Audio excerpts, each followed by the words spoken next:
I'm going to start the webinar. Here we go.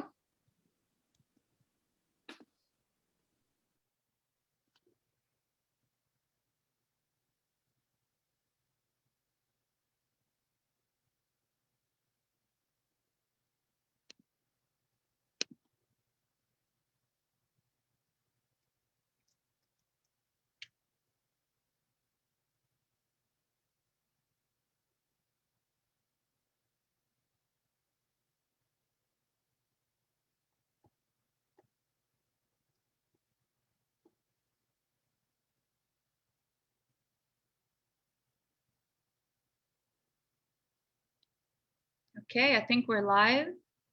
We're going to give 1 or 2 minutes for everyone to sign on, and welcome everybody. We'll be with you in a minute.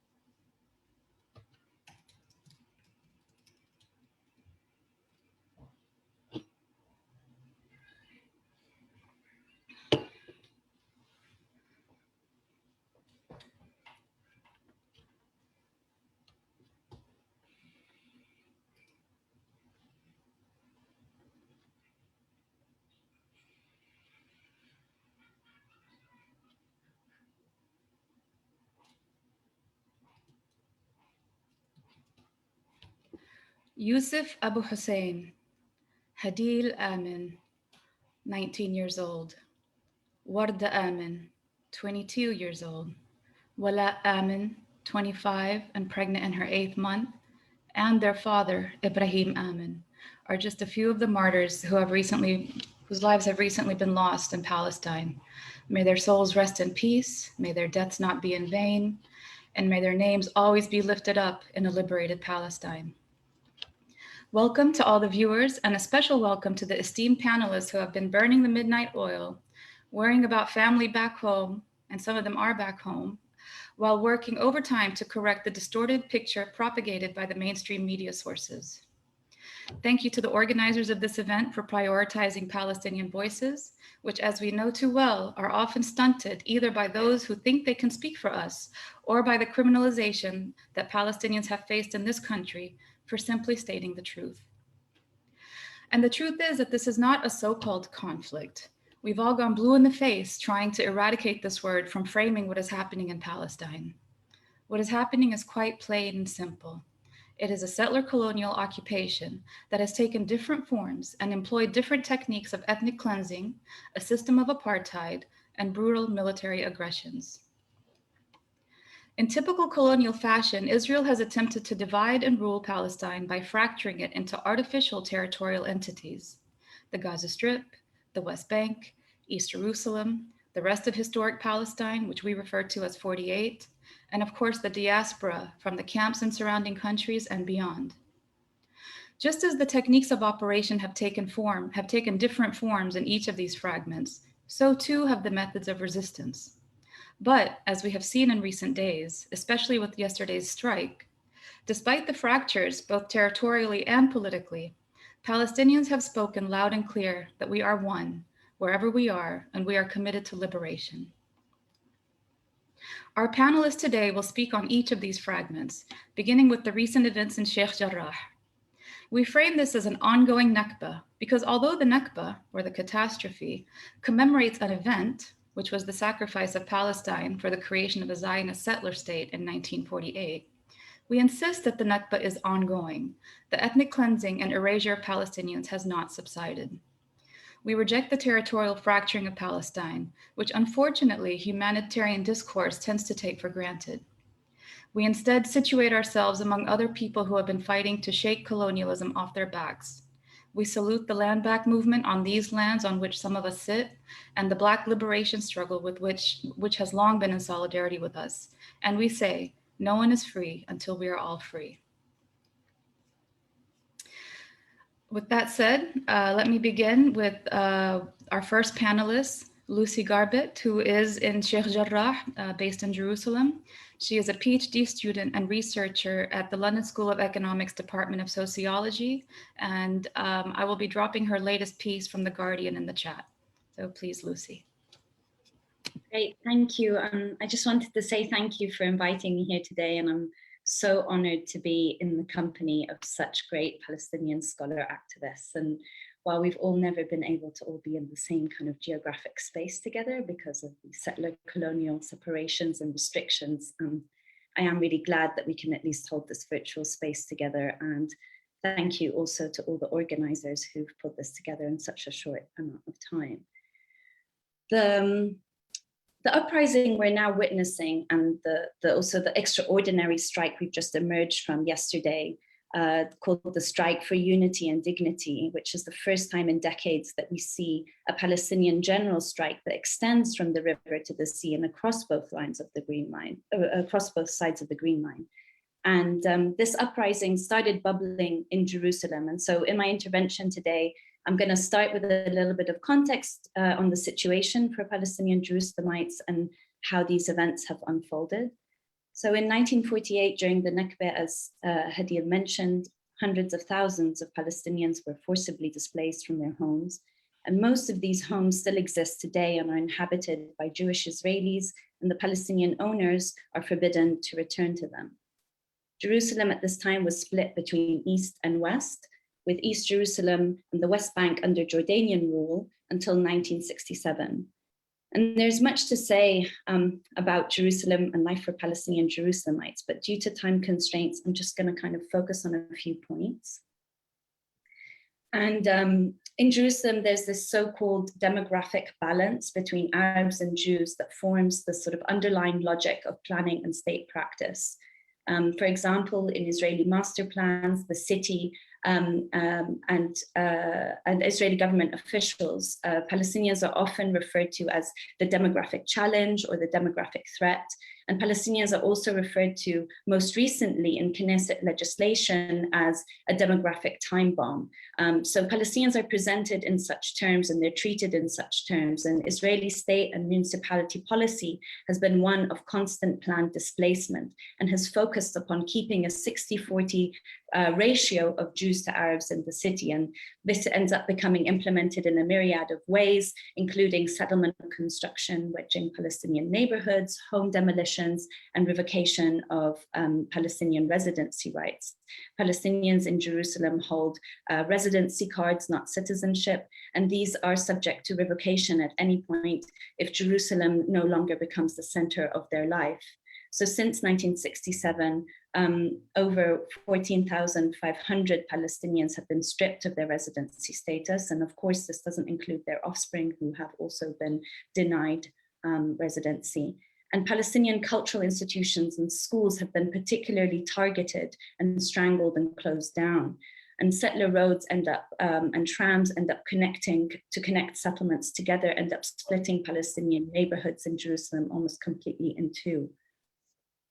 The title of this event highlights Palestinian neighborhood Sheikh Jarrah in Jerusalem. And in the 1950s, 28 Palestinian families who were made refugees in the Nakba of 1948 were displaced from their homes in West Jerusalem and were given homes by the Jordanian government in Sheikh Jarrah in return for revocation of their refugee status. Now, the Israeli courts do not recognize this agreement and claim that the land belongs to Jews.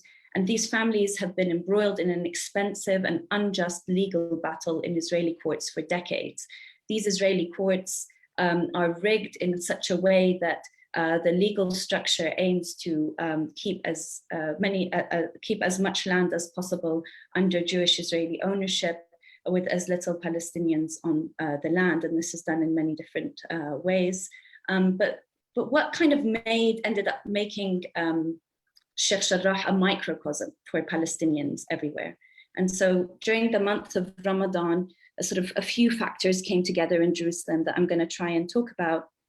And firstly, there were settler marches that took place around the city with chants to death to Arabs and assaults against Palestinians. And Soon after, the Israeli police forbid Palestinians from sitting on the steps of Damascus Gate, which is a hub for Palestinians in the public space, especially during Ramadan, where the steps are filled with people drinking coffee and hanging out after iftar.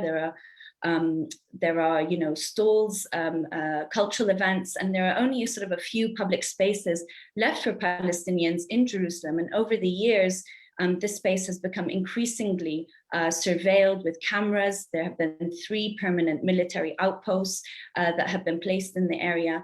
And protests sort of emerged between Palestinians and the Israeli police, where Palestinians attempted to assert their right to sit on the steps, singing, chanting, and Palestinians continued to claim this right to the public space and won a very decisive victory against the Israeli police, who then decided to remove these barriers, metal barriers around Bab al-Amud, Damascus Gate, as these protests escalated. And kind of at the same time, you have Orthodox Easter going on.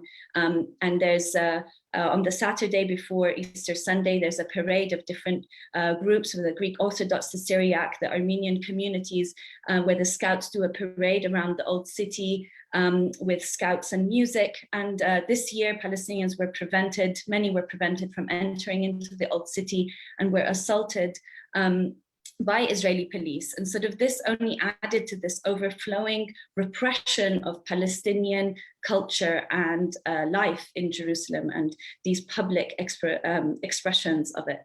And sort of around the same time as well, you have the Israeli courts ruling against the Palestinian families in Sheikh Jarrah and gave them a clear date for their impending displacement. And sort of as these images and videos of settler violence and humiliation, these logics of erasure and replacement in the neighborhood went viral, they really struck a chord and spoke to every Palestinian, because this process of displacement is ultimately what unites every Palestinian, no matter where they're located. And it kind of sets the heart of the Palestinian cause, which is to remain and to belong to the land in the face of a settler colonial project, which seeks to replace, displace, and marginalize Palestinians from it. So the families in Sheikh Jarrah ended up holding a sit-in in front of their homes every evening for iftar for a month. And Palestinians from all walks of life and from all over the country started coming to the neighborhood, and then they would all eat together. Then chants and singing would start after the prayers, and then you'd only be met with brutal police repression, settler taunts, and violence. And so protesters ended up having to dodge rubber bullets, charging police, mounted horses, armed settler groups, sound bombs, sun grenades, and most notoriously what's called the skunk truck, which sprays putrid water that smells like rotting flesh at high pressure on protesters, on the homes and the gardens, the shops, restaurants, and even cultural institutions in the area. And this was also sprayed at Damascus Gate extensively, all the Palestinian sort of commercial center. So now the neighborhood of Sheikh Jarrah has been transformed completely into a military zone. There are checkpoints at every turn that only allow Palestinians whose residence is marked in their IDs that they live in the neighborhood, while any Israeli is allowed to enter freely.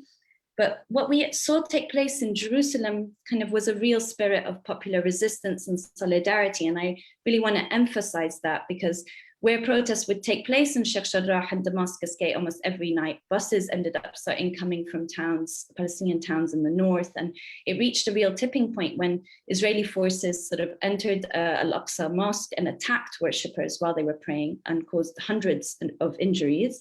And then you had the day after you had Laylatul Qadr, the 27th night of Ramadan, and Israeli forces prevented thousands of worshippers from Palestinian villages and towns from entering Jerusalem.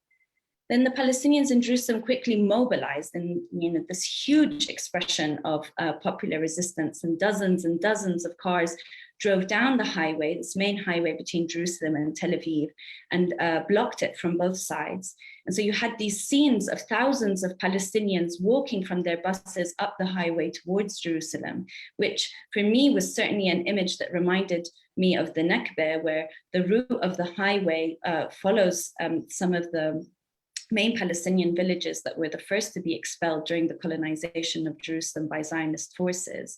And so that day, the Palestinians also achieved another major victory, where they blocked this main artery of traffic many hours, and and didn't move until everyone was allowed to enter the city of Jerusalem, which they won. And it sort of ended up symbolizing everything that we're seeing today, that it's indisputably connected to this ongoing Nakba and resistance to Israeli settler colonialism. How sort of the long-standing erasure and repressions of Palestinians in Jerusalem reached this tipping point, and how Sheikh Jarrah ended up becoming simply a microcosm of ongoing Nakba, be that the other Palestinian neighborhoods in Jerusalem that are also being displaced, or in the Naqab, where you have 80,000 Palestinian Bedouins that are also set to be displaced, or in Jaffa or in Akka, other Palestinian cities. And so it ended up becoming really the symbol of the ongoing ethnic cleansing from our lands and homes. And I'll leave it there for the rest of my colleagues to take it from there. Tried to cover a lot. Thank you. Thank you so much, Lucy, for giving us a bit of the timeline and the context. There's been so much moving so quickly. And we're going to move now to Gaza. We have Jihad Abu Saleem with us, who is a PhD candidate in history at NYU. He's also an education and policy associate from the American Friends Service Committee. I highly recommend you follow him on Twitter. I will drop his Twitter handle in the chat. And thank you for being with us, Jihad. Thank you for having me, Hadil. I am talking to you all as keeping an eye on my phone for notifications from my siblings and my parents, as my town has been subject to brutal bombardment today. A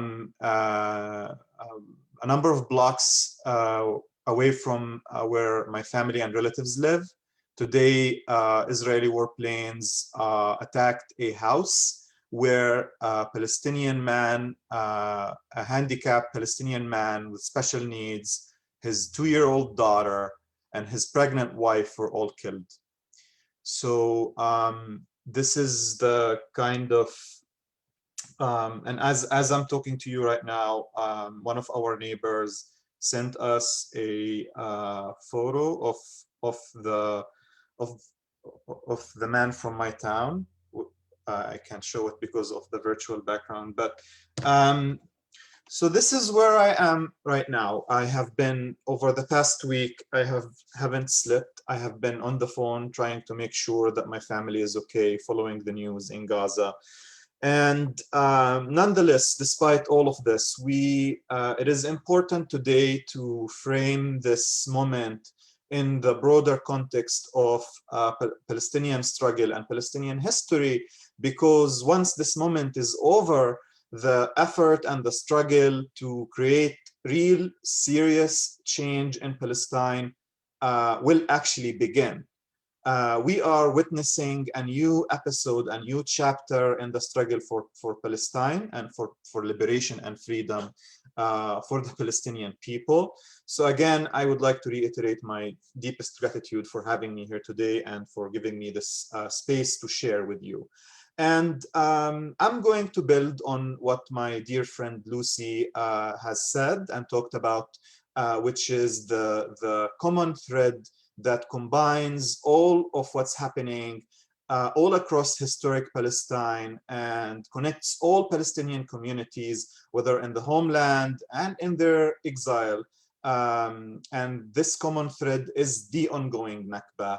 And it's very important, and I will say this, in a very simple and accessible way today. I don't use academic jargon to explain the experience of the Gaza Strip as part of the broader Palestinian story.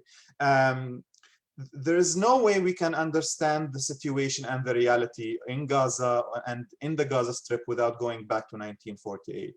Period. This is the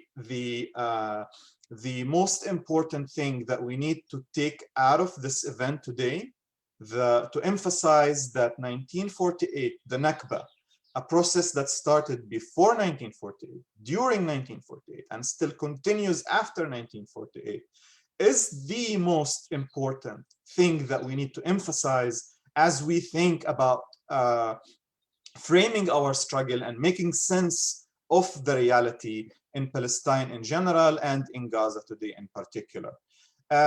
Some might wonder, how is it that the Nakba continues and still affects the reality in Gaza?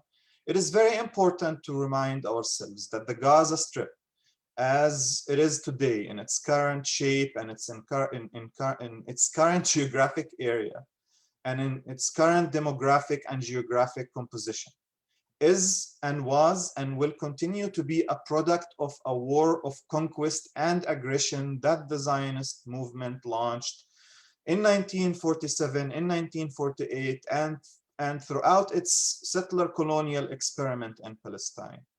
As a result of the Nakba, the catastrophe that led to the establishment of the State of Israel and the destruction of Palestinian society in 48, hundreds of thousands of Palestinians would be pushed southwest towards what would become the Gaza Strip, a geographic entity that was stripped out of the Gaza district, which has been historically an integral and important part of historic Palestine for many centuries. The historic Gaza subdistrict would be reduced in size and area from a sub-district or a district that included more than 50 cities, towns, and villages, including the cities of Asqalan, including the cities of Asdod, including dozens of villages that are just right across the fence between what is the State of Israel today and the Gaza Strip, would be reduced, the Gaza district would be reduced to a strip, quote unquote, of 140 square miles. And hundreds of thousands of refugees who were forced to escape their homes, who were expelled directly from homes at the barrel of the gun, would end up living in the Gaza Strip. Those refugees in 48, they thought that their stay in the Gaza Strip and the refugee camps that were established there would be a temporary stay. It's been 73 years. Now, the reality today is that the Gaza Strip is one of the most densely populated areas in the world. We're talking about population density rates of 6,000 people living in 1 square kilometer. We're talking about, and this is the average rate, but in Gaza's 8 refugee camps, we're talking about numbers that are really hard for the human brain to make sense of. We're talking about 80,000 people or more than 80,000 people living within the area of 1 square kilometer in refugee camps such as Jabalia refugee camp and Ash-Shati refugee camp. So, and on top of that, to add insult to the injury of history, to the wounds of history, between 1948 and the present day, the Gaza Strip has been subject for land grab, for further colonial settlement. Let's not forget that the Israelis, after they conquered the Gaza Strip in 1967, they colonized, they settled 1/3 of its area. So on top of reducing the historic Gaza district into what is today the Gaza Strip, on top of pushing hundreds of thousands and now millions of Palestinian refugees into the Gaza Strip and fencing them off, preventing them from just walking to their villages that are within walking distance from their refugee camps in Gaza. Palestinians in Gaza from the cities of Majdal and Asqalan can see their hometowns from the rooftops of their houses every night, every day. Every aspect of life in Gaza is a reminder of how the Nakba continues and still continues and will still continue if not stop. So in 1967, after Israel occupied the Gaza Strip, it gave 1/3 of its area to Israeli settlers, so that by 2005, by the time Israel unilaterally disengaged from Gaza, 8,000 settlers lived on 1/3 of Gaza's area, almost 25% to 1/3 of Gaza's area, sharing the Gaza Strip, which is the size of, I believe, metropolitan Detroit, sharing it with 2 million other Palestinians. So 2 million lived in 2/3 or 3/4 of the Gaza Strip, while 8,000 settlers by 2005 were living in Gaza's on a big chunk of Gaza's territory, and on its most fertile lands, and on parts of Gaza that included its most fresh water resources. So to make it easy for people to understand Gaza's experience, the Gaza Strip in its current form today, in its current shape, is a geographic region where millions of Palestinians who have been rendered as refugees in 1948 are trapped, are literally trapped, are fenced off, so that Israel give their land, property, and homes to Israeli citizens who live right across the fence in the area that the Israelis call Otef Azza, or the Gaza cover, right? In cities like Asqalan, Asdod, El Jora, Brer, and so on and so forth. And those people continue to be fenced off and banned from the right of return, which is within a walking distance, just so that Israel maintains its Jewish demographic majority. This is the only way we can understand Gaza. Every inch that has been conquered within Gaza, and every inch that is without the fence that is separating the Gaza Strip from the rest of historic Palestine is a Sheikh Jarrah. What happened in Sheikh Jarrah was a catalyst, a trigger for Palestinians, because it resembled, people were watching on live television what happened to their grandparents and to their parents in 1948. It was on live TV, in color, and on social media.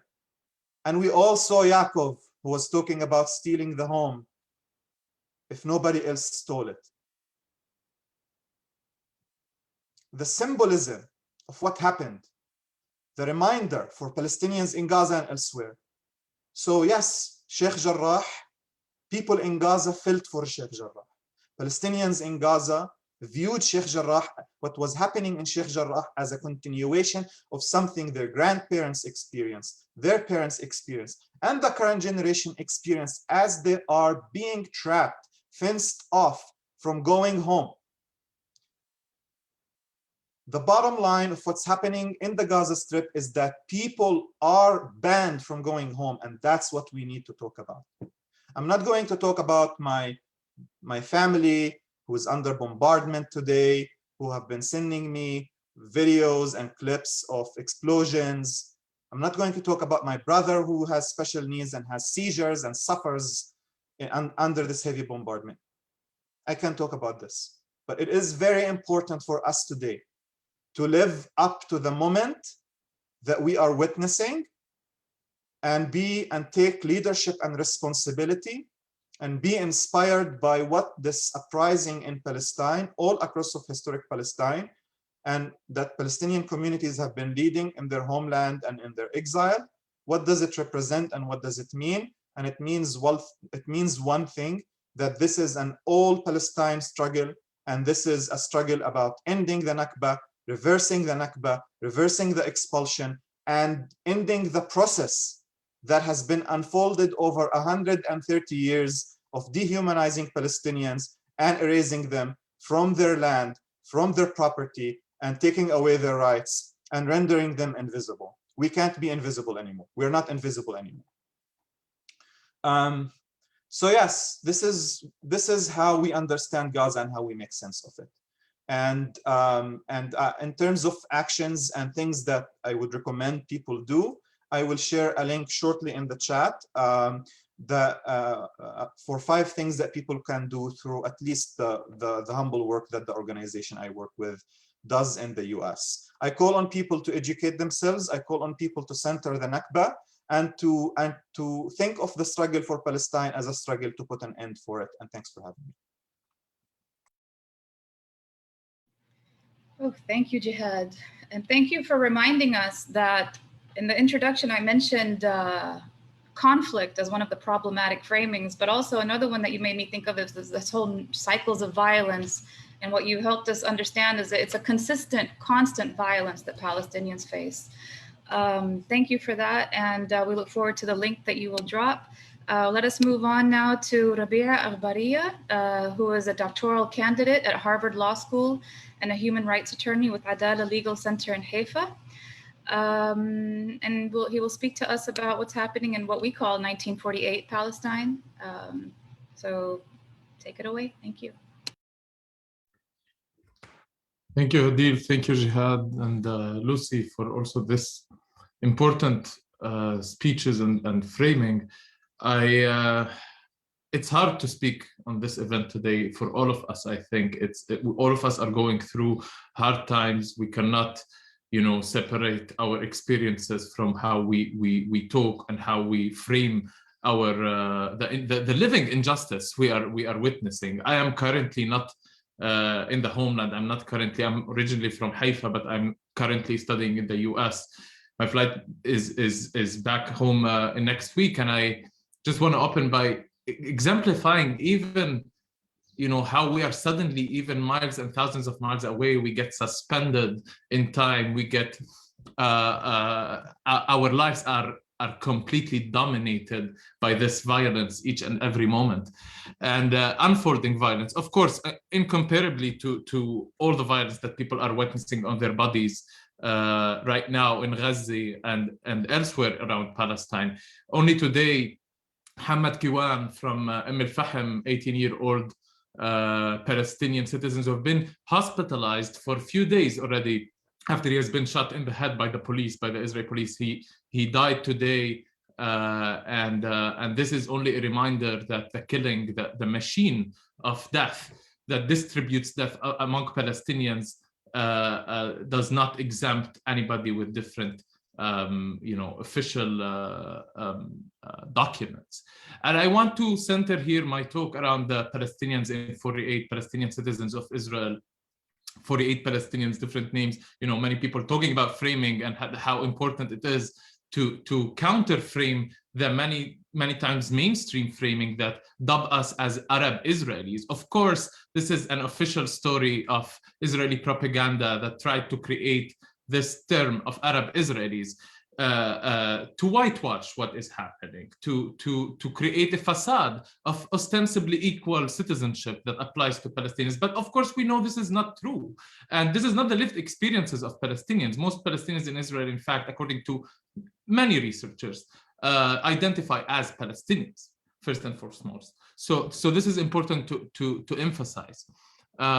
This is an epistemic violence. This is the violence extends to the way that the Israeli propaganda machine extends its framing to mainstream media, not only in Israel, but also around the world, and how they frame our experiences.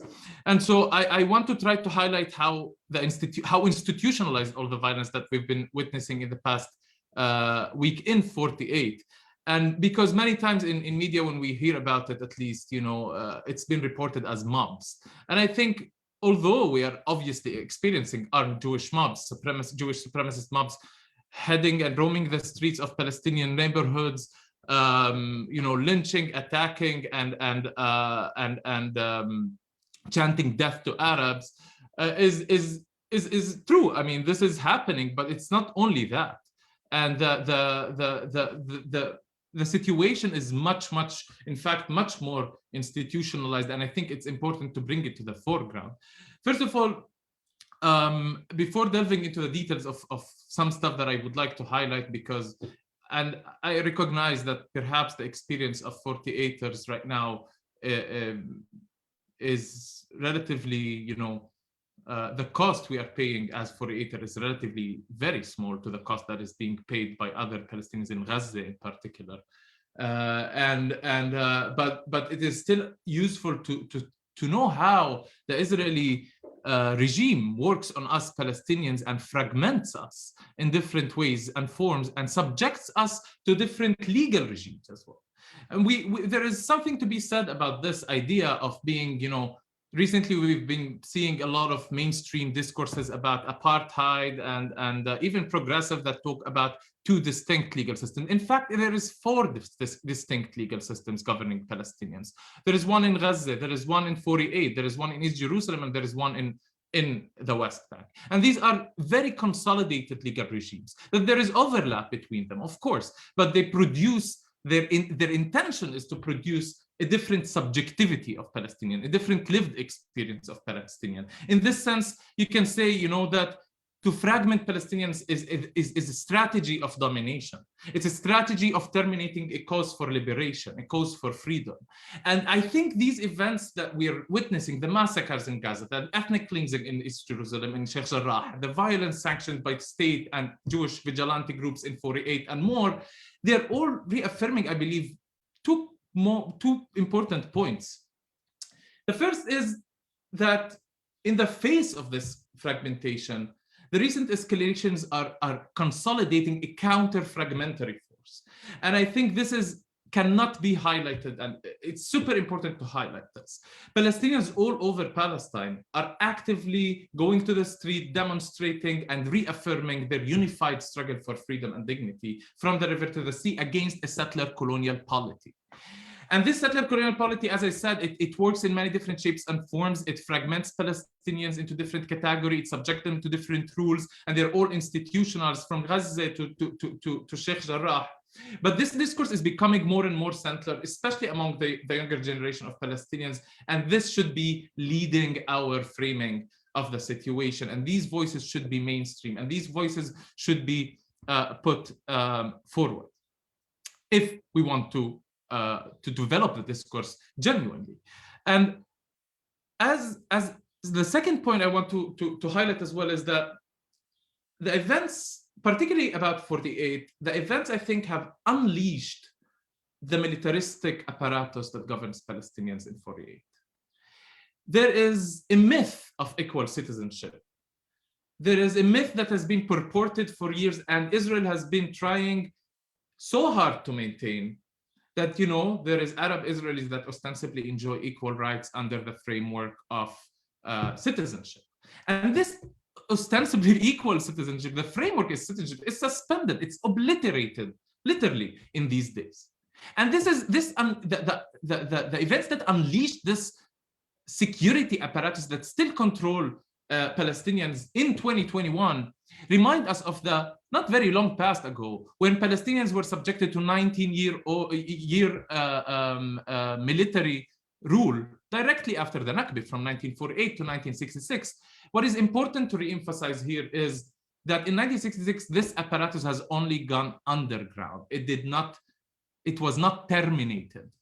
And this is the Palestinians who live in 48.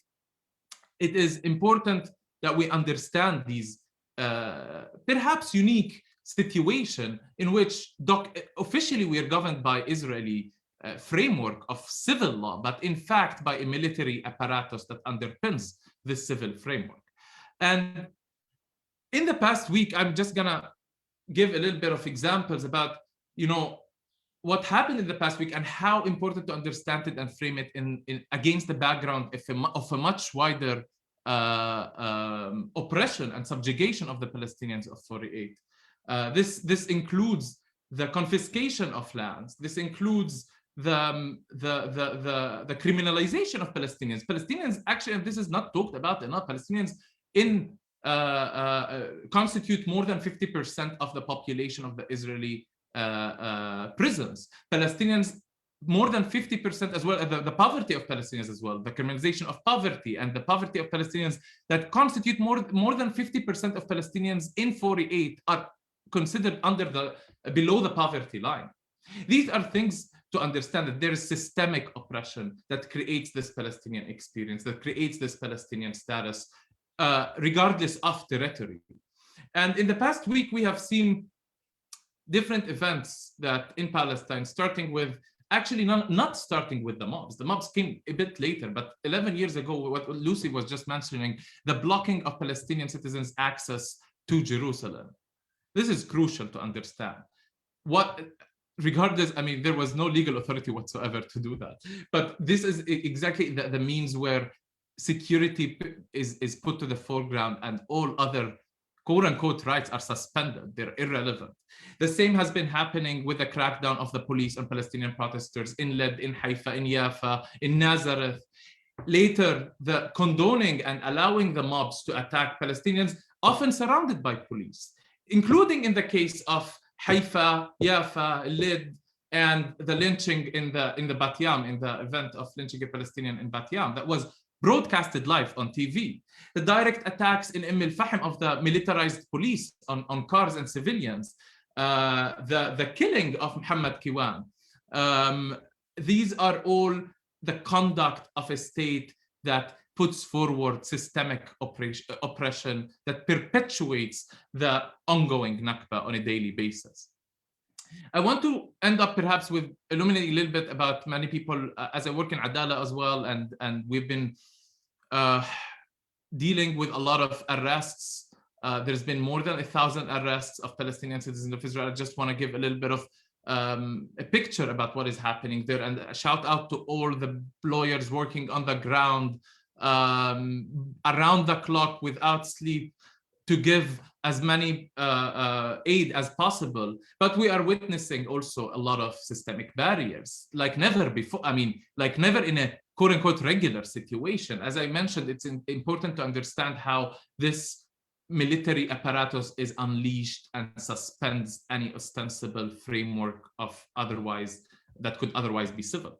And we see that there is more than 1,000 arrests. There is actually there is no clear data, precise data released by the police, and they rejected our request as well to release precise data. And this is a strategy to mystify the data, but we know already from at least the most recent data released that there is from more than 800, about 800 arrests that were back at the time, more than 700 that were Palestinian citizens of Israel. So we can obviously see how institutionalized this structure is working to criminalize and cage Palestinians.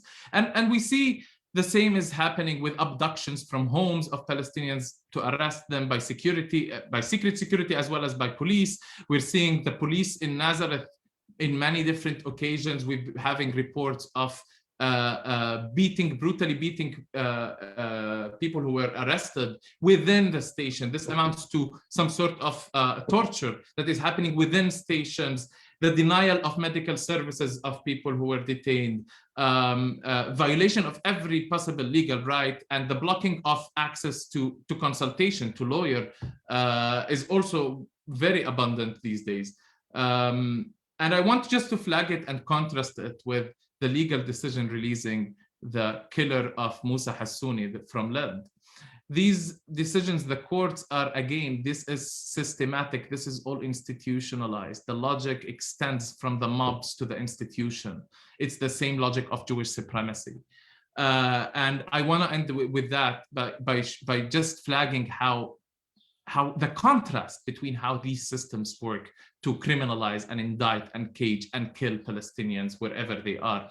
And in the last week alone, we have witnessed, in Sunday actually, we have witnessed more than 116 indictments that were brought to courts against Palestinians only. 0 cases against Israeli mobs, 0 cases were brought on Sunday, at least as long as the information is available.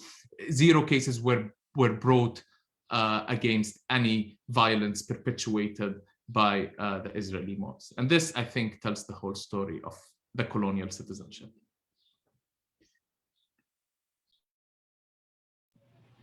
Thank you so much, Rabia, especially for beginning with sort of debunking this term Arab-Israeli and the way that it's been used to further fragment the Palestinians. Somebody posted a joke the other day that said, Arab Israel, هدول بتلاقوهم بالإمارات. So I'm going to drop the website for Adala, and if there's a particular way that people can support from outside, please do let us know. Let us move on now to Hadil. Give me 1 second. Okay, Hadil Badarni is a PhD student of anthropology at the University of Chicago. She will build on Rabia's talk on 1948 and expand to broader regional relations. So thank you for being here. Thank you, Hadil, and thanks to everyone involved in organizing this event. To build on what has been said, I will try to account for some of the dimensions and scales revealed in Palestine, in this moment in Palestine, regional and global. And I suppose one of the dualities that I hear circulating is between, on the one hand, the historical continuity, the ongoing conditions of the Nakba, but then on the other hand, the sense this collective sense of unprecedented rupture in Palestinian struggle and resistance. And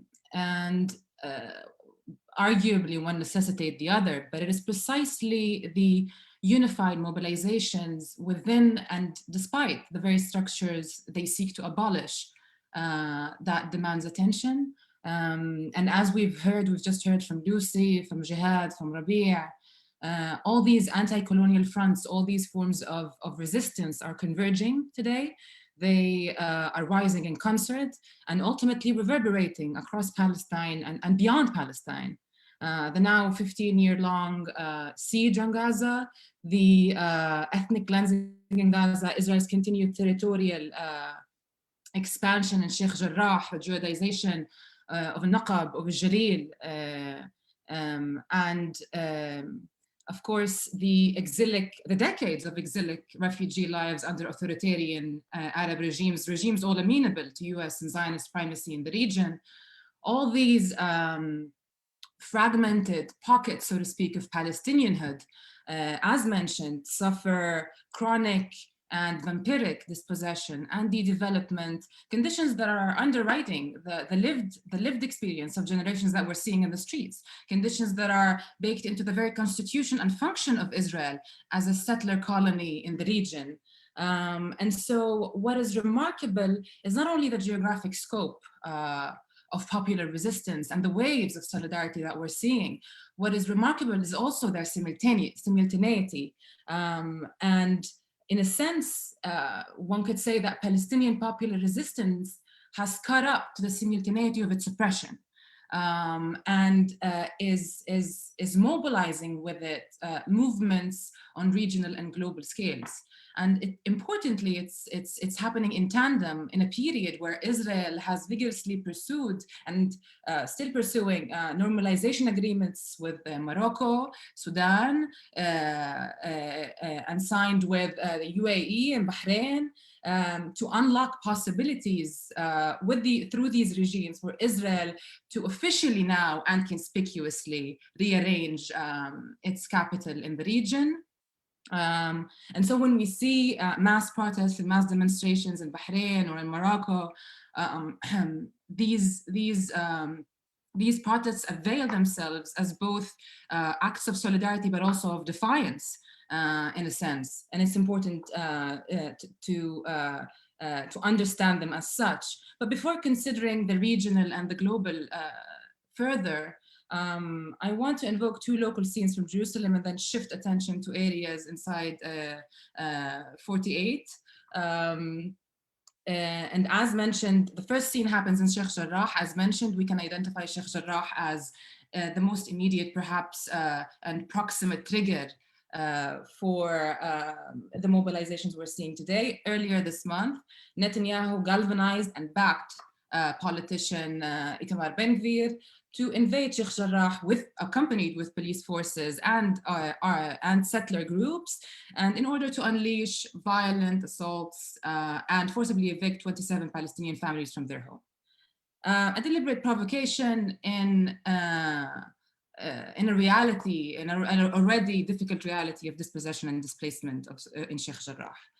Now, 2 decades before that, 21 years before that, in September 2000, another Zionist political figure, Ariel Sharon, decides to visit the third holiest site in Islam, Haram al-Sharif, and takes with him thousands of soldiers and riot police, effectively instigating what started as nonviolent demonstrations among Palestinians across Palestine.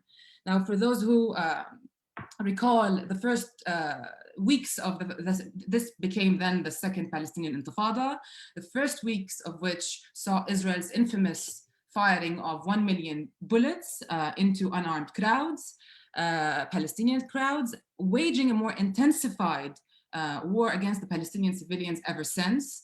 And I invoke these scenes not as mere repetition, but they do function as calculated preludes to similar aims, to solidify the political status quo, to force permanent territorial concessions, to concentrate Palestinians in smaller areas, and to, of course, demographically cleanse and subjugate Palestinians as inferiors and surplus population.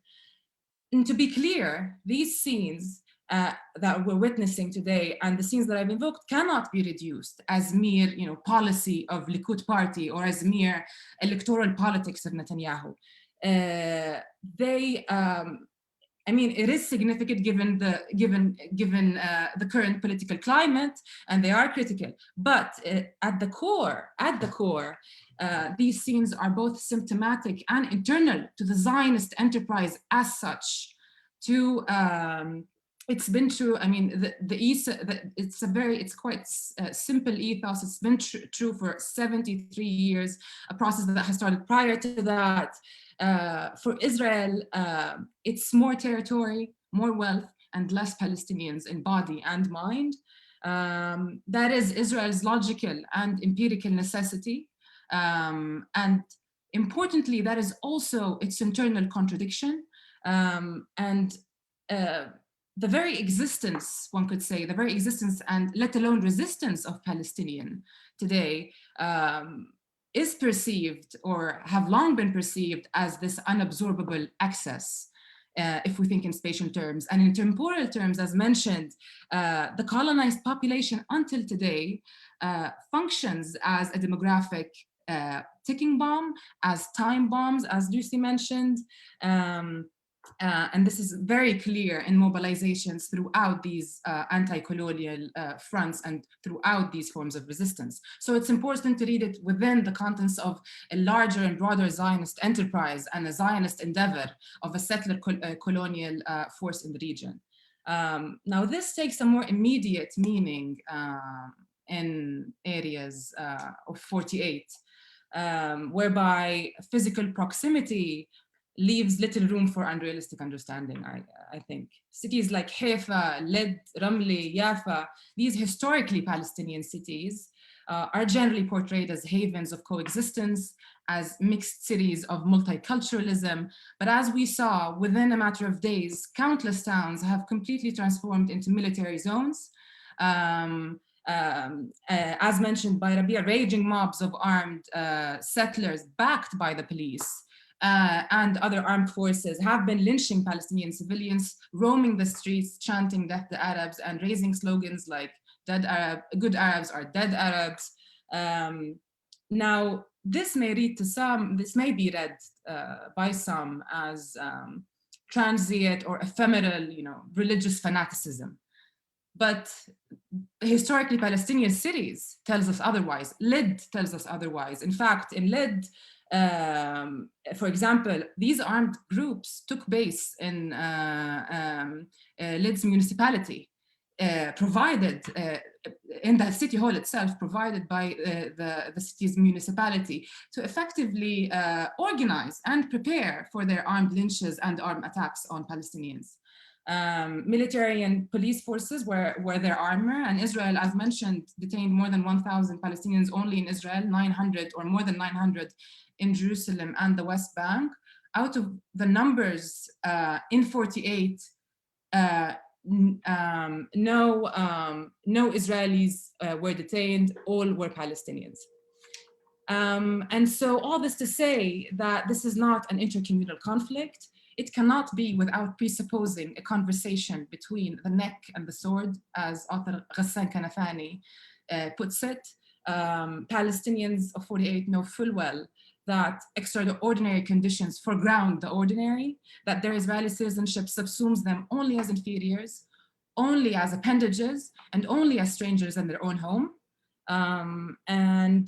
So questions of statehood or citizenship are rendered inadequate paradigms when understanding lived experience under an ongoing Nakba. So we're reminded today, to just zoom out, we're reminded today that Palestine does not sit in a geographic vacuum. It does not reside outside of history. Sheikh Jarrah, as mentioned, is a microcosm. Gaza is a microcosm. Lid, Haifa, Ramli, refugee camps are all microcosms. But to go even further, Palestine reemerges today, not only as a place, but as an emblem of anti-colonial and necessarily anti-capitalist struggle for liberation that cannot be but global, that cannot but be connected to other liberatory struggles in the global south and all around the world. And the refusal of Italian port workers to load arms shipment to Israel during this time from Livorno and Naples, and the trade unions that stood in solidarity with the general strike yesterday all attest to that. And finally, and I will end with this, that while the colony or the settler colony infects Palestinian life or quotidian life with radical expendability and dispensability, there remains a horizon of expectation, and that horizon expands from time to time. And yesterday, we've witnessed a historic strike that took over Palestine, and in show of unity, many not only protested but also celebrated their civil disobedience.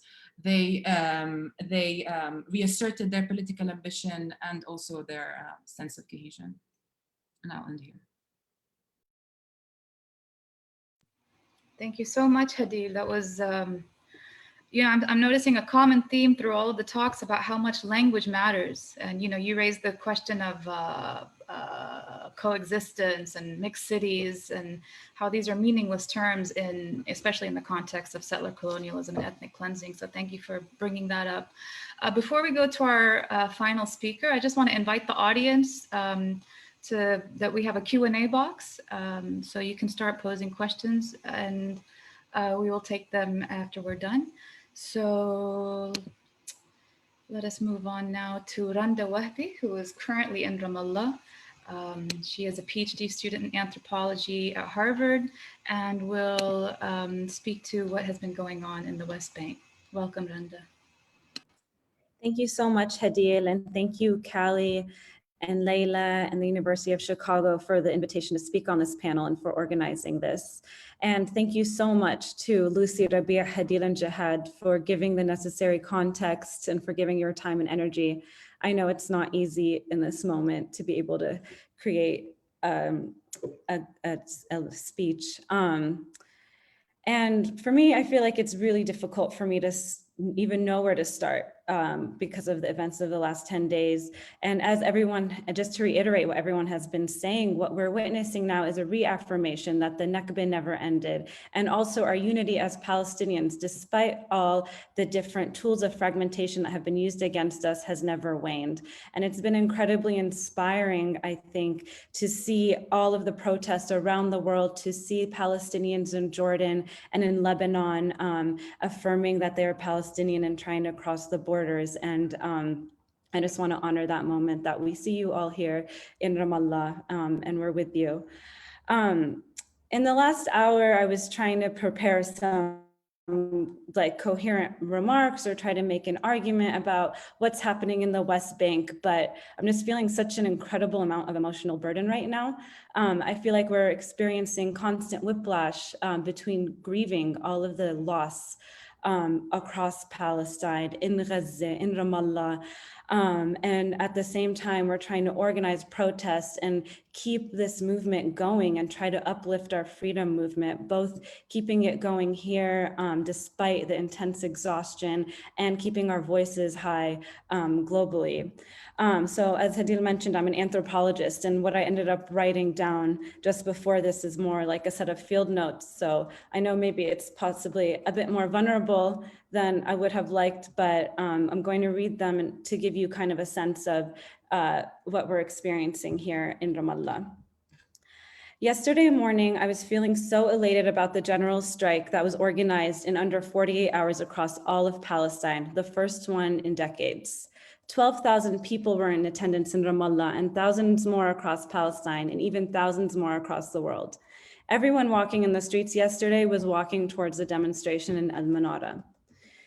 That same day, yesterday, the Israeli military shot and killed 3 youth near Ramallah. 25-year-old Mohammed Hamid, Adham Kashif, 20 years old, and 16-year-old Islam Fahmi in Bil'in. I bring this up right now because I think the energy in Ramallah is that we are recognizing and reaffirming and remembering from the generations past how much personal sacrifice and pain goes into political struggles. The stakes are so high that we cannot lose. I was in Ramallah hospital yesterday night and it was flooded with injured people. There are calls going around everywhere for people to donate blood, and yet there are still hundreds protesting every day in the streets, including right now as we speak. Coronavirus, although it is definitely still a threat, has been completely forgotten in the face of the continued occupation and colonization of all of Palestine. And today I, along with hundreds of people, attended the funerals of Adham and Islam. I don't think I've fully processed yet what it means to attend 2 funerals in one day for martyrs that are the same age as my little cousins. There are videos circulating of Islam right now from a few years ago where he says he wants to be an actor and he's joking around with his friends and playing around in Bil'ain. And it's so painful to see his young life extinguished just because he demanded freedom. This is both a thrilling time and a terrifying time. Thrilling because of the unity and strength we have found that lives amongst us across the borders imposed on us and the tools of fragmentation that have tried to make us forget our national identity. Thrilling also because it feels like for the first time in my lifetime, at least, we are being seen on our own terms. And Hadid, you just mentioned, we've been talking a lot about discourse.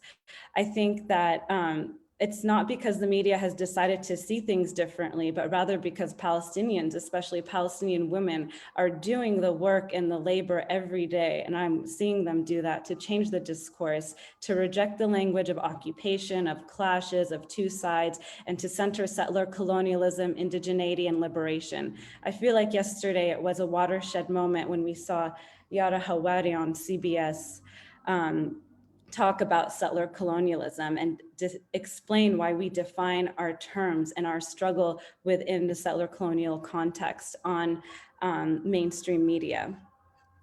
This moment is thrilling also because this is a popular uprising that is led and organized by ordinary and very unorganized people.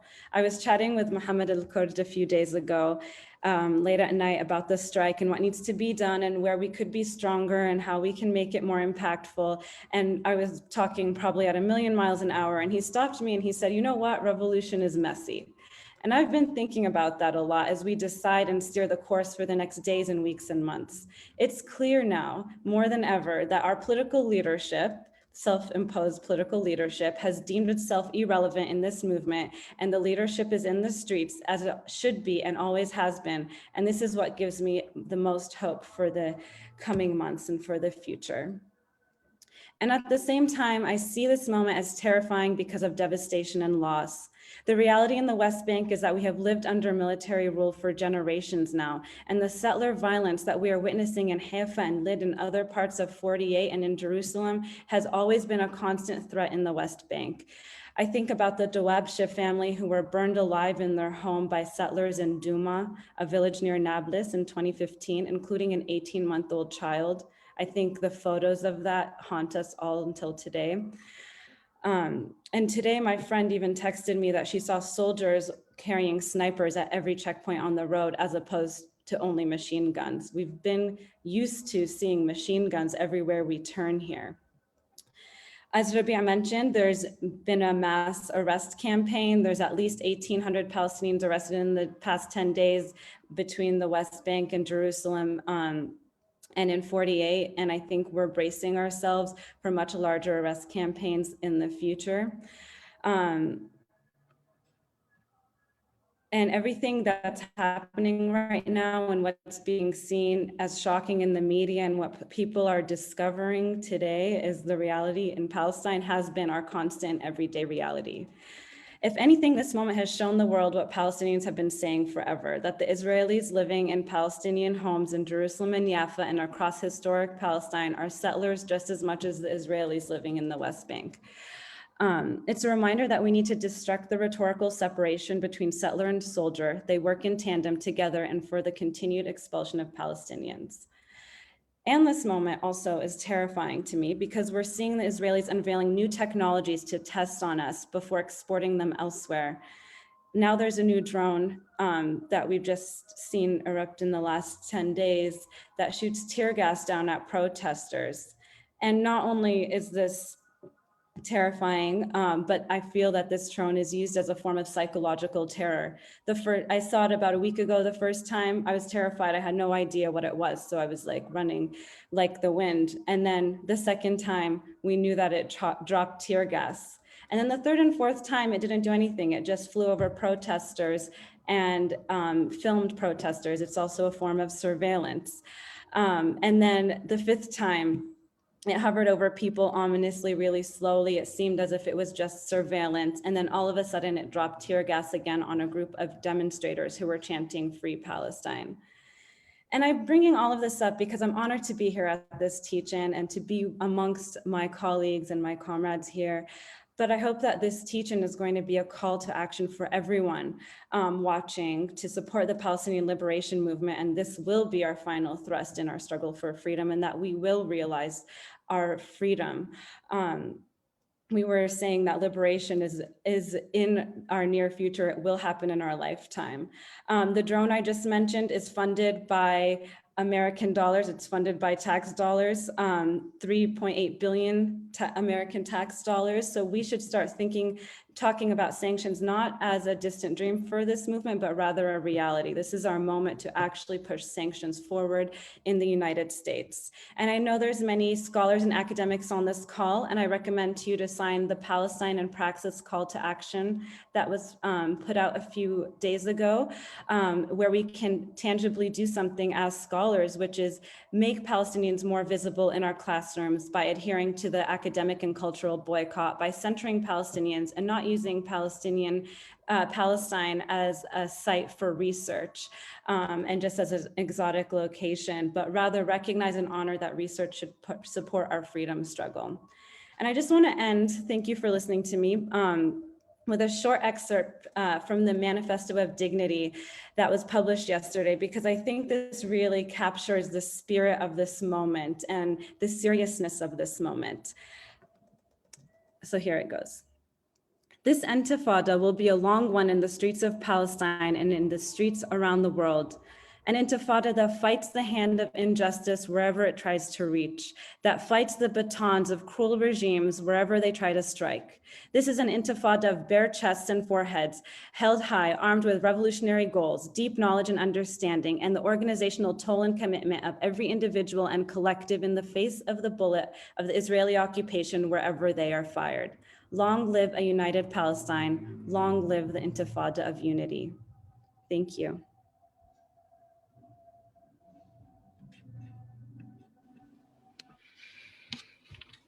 Oh, well, thank you all so much. This is, I wanted to bring this up in the beginning, but several of you have mentioned this kind of double existence that we're all living right now. And, you know, between mourning and fear for what's happening on the ground back home, but then having to somehow function within a society that by and large does not recognize our humanity, but also the thrill that Randa mentioned of seeing this moment, watching, for example, Jordanians and Lebanese storming the borders and demanding open borders.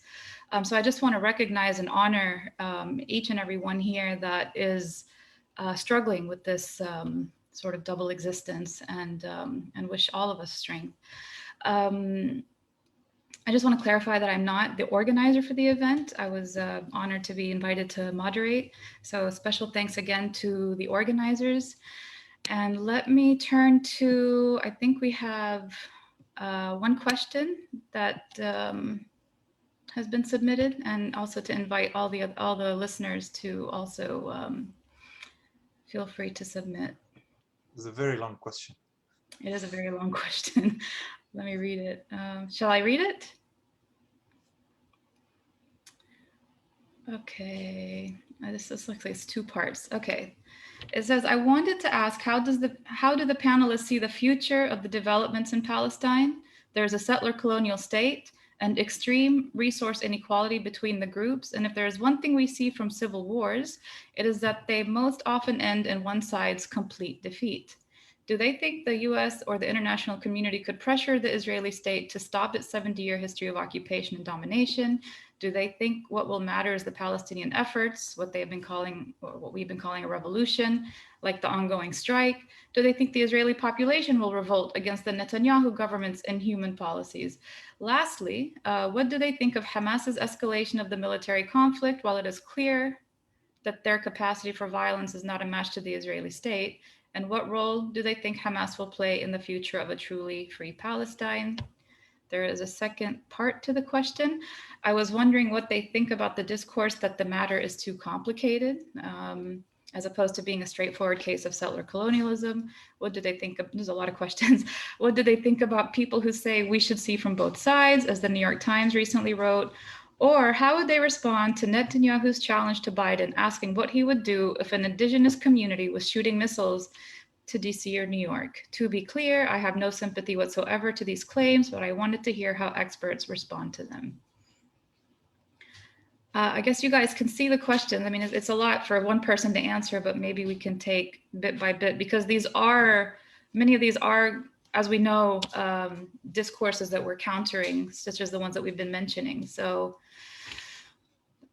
shall we start from, okay, Jihad, yes? Yeah, sure, thanks. I won't be able to answer all of this. Of course, my colleagues here are better placed to answer some of the complex aspects of the question. I will say, though, in simple terms, that I can afford, saying after this long week. If something doesn't work for 73 years and creates pain, such levels of pain and misery and violence, that means that there's something fundamentally wrong with this thing. And we can imagine, any arrangement from, within like the context of a family, and of course, like going up to the context of states and societies and things like that. And despite that, there are so many things that are fundamentally wrong with this arrangement, with this Zionist experiment in historic Palestine to create a Jewish majority state at the expense of the Palestinian indigenous population, and maintaining this Jewish majority state by building walls and fences and assuming that Palestinians would vanish, but when they don't show signs that they're going to vanish, controlling them in these different measures that Israel has been using for 7 decades that never proved working. Okay, so I think we need to take a step back and reflect. And by we, I mean decent human beings who are interested in putting an end to a 73-year-old, 130-year-old actually violent colonial reality. Okay, so if human imagination and human capacity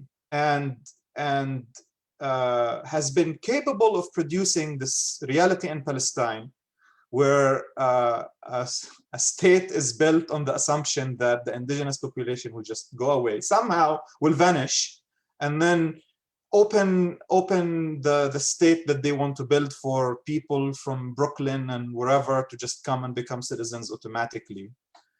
And run this project violently and suppress Palestinians and fence them off and put them behind walls and whatever. If human capacity is capable of doing that, I can imagine a reality in which human imagination and capacity can be capable of reconfiguring this reality on the ground to create something better, something where our humanity as people, as Palestinians, is not always, targeted for erasure, for destruction, for removal. In terms of our very, very physical human existence as humans, as I'm talking to you right now, people are literally being obliterated. Entire families are being erased from the civil registry. And of course, culturally and politically, in terms of names of villages and streets and towns and history, and so on and so forth. So I really think there is an honest conversation that everybody should have. And I think this conversation has been delayed because some people in the US, their feelings get hurt when we try to address the hard questions. And while, you know, I value people's feelings, I really think it's not about, you know, how people feel about this question in the West. It's about how real people, our families, our parents, people who we love and care about are being erased, are being obliterated. Their entire life is being rendered impossible because Zionism had an idea in mind to create an impossible project. And it's impossible to achieve because it's at the expense of other people. So I really think this is the simple idea that we need to convey and we need people to understand. This thing doesn't work. It never worked. It's very violent. It's been built on our expense. We need to take a step back and reflect. And I am confident in the human capacity to create a new reality in historic Palestine where none of this happens.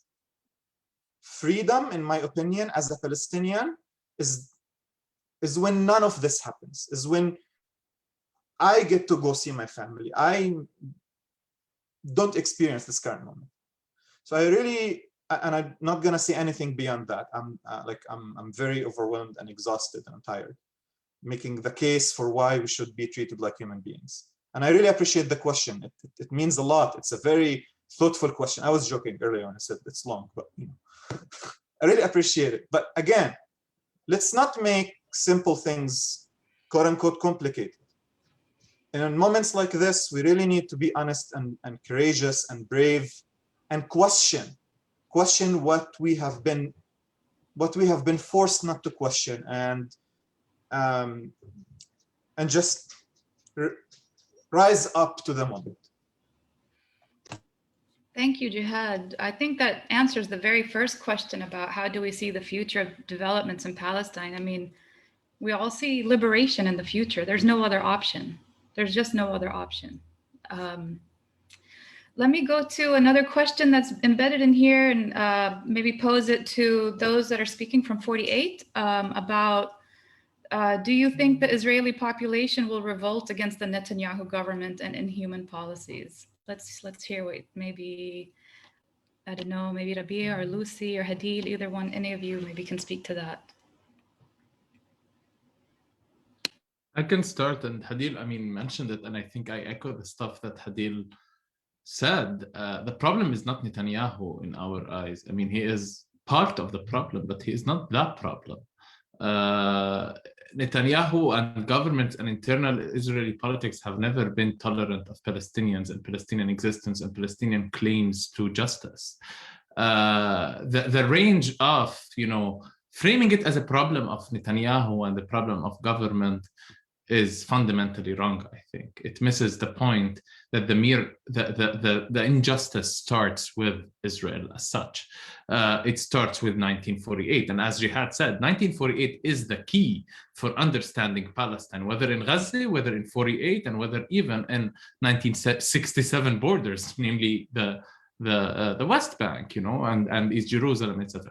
And so, I don't think it's useful to think about it in terms of government, because these policies have always been perpetuated against Palestinians under any government.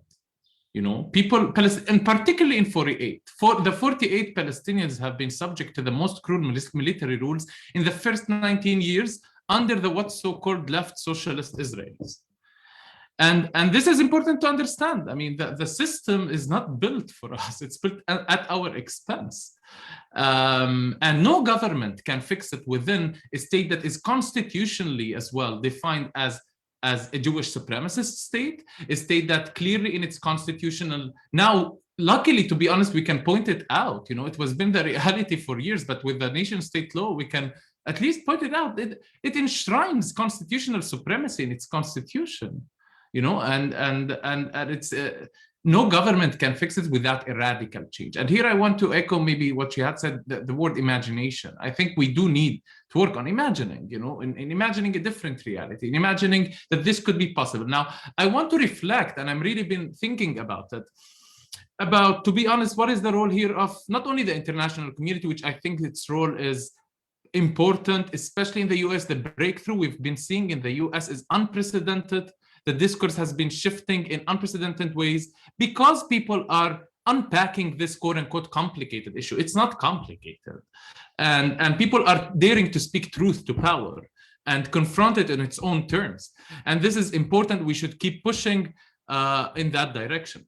But I want to reflect here, and I don't know what the answer is, to be honest, for that. But part of the problem is a problem of consciousness. It's a problem that Israelis live, at least the elites in Israel, live in a separate consciousness. And this is like another form of apartheid, that they live in an imagination where everything is good in general. Maybe perhaps the leftist, quote unquote, Israelis live in an imagination where maybe the occupation is like the occupation of the West Bank, namely, is some problem to be terminated, or it's a backyard to be dealt with. But there is a general assumption of a good. And there is this against this good comes the deterioration, quote unquote, or comes Netanyahu, or comes whatsoever. And I think it's important that we deal with this and dismantle this consciousness. We have to see stuff as they are. And you can't frame this if there is a solution, if there is ever a solution. We need this radical reframing of reality based on the experiences of the people who paid the price on their flesh. And this is where we start talking about a solution, I think. When we look at things how they are, when we acknowledge the genuine voices of Palestinians, and deal with it. This is at least at the very minimum, the very first step we should be taking. And I think I want to be a little bit also optimistic, despite all the misery and death that we're experiencing. I think we are really witnessing something unprecedented in the sense of the shift in the discourse. And this gives us hope, and this gives us power, and this empowers us. And this is thanks to many, many people who've been working, as Randa mentioned as well, for years. They're invisible, some of them. And we should acknowledge this and keep pushing. I see someone is raising their hand, Ali Al-Musi. If you could just put your question in the chat. Let me move to another question. We have quite a few questions, and I think we're down to 8 minutes. There's a question raised by Daryl Lee. He's curious about the mobilizations earlier this year in al-Fahim, which were anti-crime but also anti-police and did not attract much international attention. It seemed like those folks were engaged in questions of how to both oppose colonial authority while building alternative forms of power. This is also relevant to US discussions around abolition. We also had another question about abolition by another member of the audience. Could you speak about the role of abolition in this resistance and calls to dismantle the carceral state of Israel? Lucy, maybe you can speak to that. Yeah, I think Randa would be really well suited to speak to this if you want to start off, but I'd be happy to jump on later about speaking about how this might build on other mobilizations. But Randa, I think you can answer the abolition part quite well if you want to go first. I think you would be great too, but I can kick us off, Lucy. A lot of us have been saying that the movement against settler colonialism is an abolitionist movement because we are trying to reimagine and redefine what is happening on the ground here. I think a lot of what I've learned about abolition in the past year through the George Floyd protests, through the defund the police movement, is that we can, as people, as grassroots movements, as individuals, really rethink the frameworks that are imposed on us. We have been, we are ingrained to believe is that we need police, that we need people, that punitive measures are the way to like improve society or to or to create a society that has less violence. But what I think the abolitionist movement and what we are trying to do here is to say that we see the world in a different way. And Palestinians have been practicing abolition in every sense of the word. We do not recognize the borders that are imposed on us. We do not recognize the blue ID, the green ID, orange ID, having no identity card at all to identify yourself as Palestinian. We have a very strong prisoners movement where we call for the freedom of all political prisoners and all prisoners, because we don't believe in the injustice in the Israeli military court system or in the under military rule as well. And so the fight that we are fighting is to abolish the military courts, abolish the borders, abolish the wall, tear down the wall, and to become unified once again. And I think we take, and we don't have necessarily the language of abolition, but I think we take a lot of inspiration from the abolitionist movement in the United States.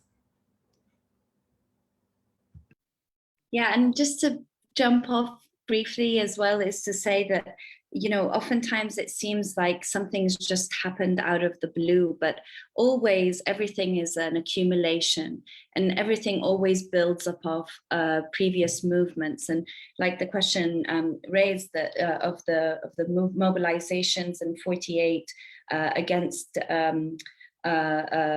violence and also ended up against the police is also kind of building upon sort of in the past years a strong Palestinian feminist movement that has been going out doing demonstrations in the street, that has been building throughout all this time saying we have no free homeland if our women aren't free. So there's been, you know, an accumulation of all these different things. And another thing I wanted to say about Jerusalem in particular as well, that I didn't really get a chance to expand on the time limits, but you know, in 2015, a Palestinian young boy who lived in the Palestinian neighborhood of Shafat was kidnapped and burnt alive by settlers. And in that time, it really created an uprising as well in this middle-class neighborhood of Jerusalem that hadn't seen any clashes, that the Israeli municipality had built a tramway right way through the neighborhood, splitting the main road in two, in this idea of thinking, well, these Palestinians won't cause us any problems. And what that moment really also ruptured a lot, and there were protests, and then in that moment, sort of Palestinians were out in the street saying Shafat has been liberated, because all signs of the Jerusalem municipality, as in framing the words, naming the streets in Hebrew names, all of that were removed in this kind of reclaiming of the neighborhood. And sort of in that time, then there was a lot of fear in Jerusalem that these settler attacks would continue. And there were a lot of reports of that, the attempts of other kidnappings. And so neighborhood committees were set up. And at that time too, we also saw many different Palestinian towns and villages in 48 that started doing protests as well. And so now, as sort of Palestinian cities such as Haifa also undergoing these mob attacks, that they too are setting up neighborhood defense committees and trying to self-organize. And so they're always an accumulation of all these different movements that have happened before that lead us to this moment. It doesn't all just come out of the blue. And I think it's important to kind of emphasize that while this is an extraordinary moment in terms of unity and scope, but also it doesn't come out of nowhere, not just in terms of the oppression, but also in terms of Palestinian mobilization. And that is the same too for international solidarity. And so I also just wanted to say that there have been amazing protests all over the world, including in, 150,000 people in London, in capital cities all over the world, and Palestinians in the diaspora too, who've been organizing solidarities with the strike as well. And thinking as well of like longer term demands, not just of sanctions, but also of trade union solidarity. And that really has been so clear with the dock workers' solidarity to refuse to handle ships that were carrying weapons to Israel. And this is the kind of real, not just discourse, but material type of solidarity that can make a real difference in changing the oppression that we're seeing today, and really joining Palestinians in their cause. Thank you, guys. We're running out of time, but I wanted to pose one last question to draw maybe Hadil into the conversation. It's kind of a broad question. I'm going to try to condense several of these together. Maybe about prospects for the future and strategy in terms of somebody has posed a question about the role of Palestinian leadership. Others have posed questions about the question of violence. When somebody posted the possibilities and limits of BDS. So I thought maybe if you could just speak to close us out on broadly prospects for actions in the future. Sure. I will. I mean, this also harkens back to the idea that these movements, from Fahem to these feminist efforts and mobilizations that we've seen in Palestine recently, that are very important today and in seeping into intellectually and imaginatively what an otherwise looks like. These movements are in conversation with one another.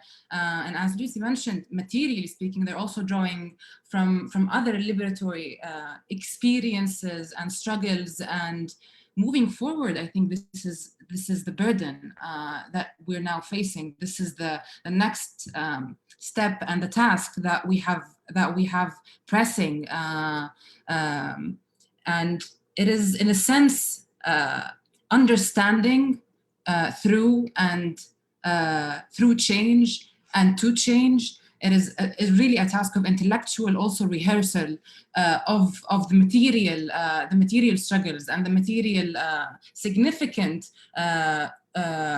accomplishments that all no matter how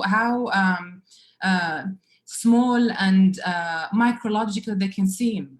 These accomplishments need to be reflected upon and taken into consideration moving forward. And I think that is the task on the youth that have been really leading. This is the leadership of what we've been seeing so far. It's the younger generations that are saying we're not relying anymore on international institutions. We're not relying on anymore on politically inept leadership among us. And we're not relying on the national bourgeoisie either. We're not relying on anything but our own popular resistance and an own popular engine and the popular striving for liberation. And so it makes the task even harder because of that popular wave that also needs to be strategized and organized, and it cannot be left to be only spontaneous. I think we can agree to that spontaneity, although sparks a moment of rupture, it cannot really sustain a long-term and a sort of a more sustainable resistance in its longer-term meaning, longer-term.